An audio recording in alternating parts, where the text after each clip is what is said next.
Alright, we are on day 105. We are skipping ahead from where we were and moving to day 178 in our book, which is the element of water. We've gone through air and we've gone through fire, so now we are on to our third element, water. I love water. Absolutely love water. Now, while fire is my first go-to element, I'm an Aries, so that is my element, is fire.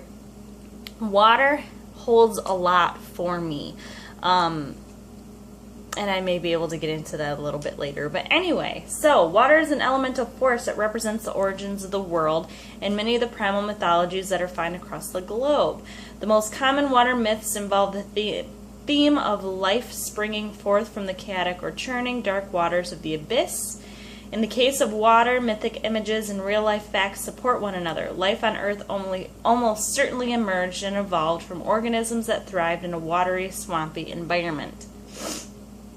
So once we moved out of the swamps, we learned how to take water with us. It is our embryonic habitat. Each of us germinated in the water of our mother's womb. And have you ever tried to go for long without a drink of this element? Yes, I have. I get very sick. 80% or more of the human body consists of water, and our lives quickly come to a halt without regular H2O refills. Symbolically speaking, water represents intuition, dreams, and visions. It represents the depths of an unconscious mind, the cycle of nature, and women's mysteries. Which, if you don't know what a women's mystery is, it's our periods, for men that don't know. For witches, water represents the flow of energy, the movement of the seasons of life. Water represents the limitlessness of all things. It teaches us that existence is cyclical and tidal. It sits in the west of your circle, if that's where you put it. And witches associate the west with such themes as endings, tradition, transition, and death. So, here's the correspondences of water. This will probably eventually get posted, if it hasn't already, in our Facebook group. So, the symbol for water, there she is an upside down triangle.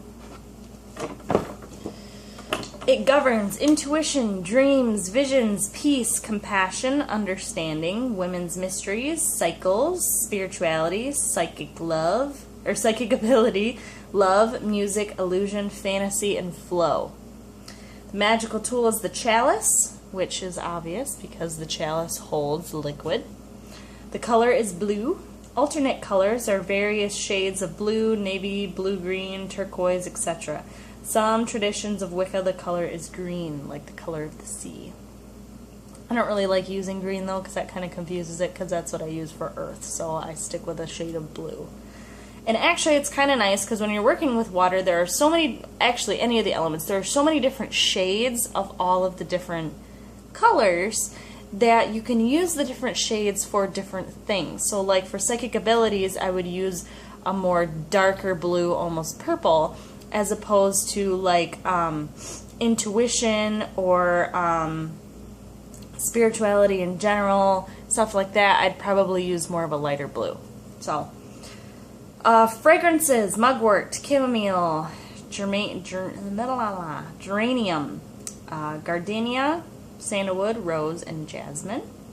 Elemental beings are the undines and the mer people.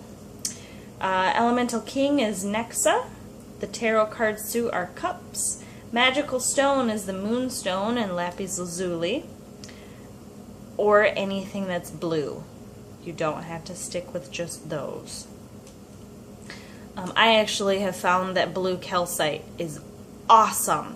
Absolutely awesome to use for water because of the qualities, how waxy it is. It looks like water. It's absolutely gorgeous. Outward expression is the power to dare, and the inward expression is the power to accept. So tomorrow we will be absorbing water. Bye, guys.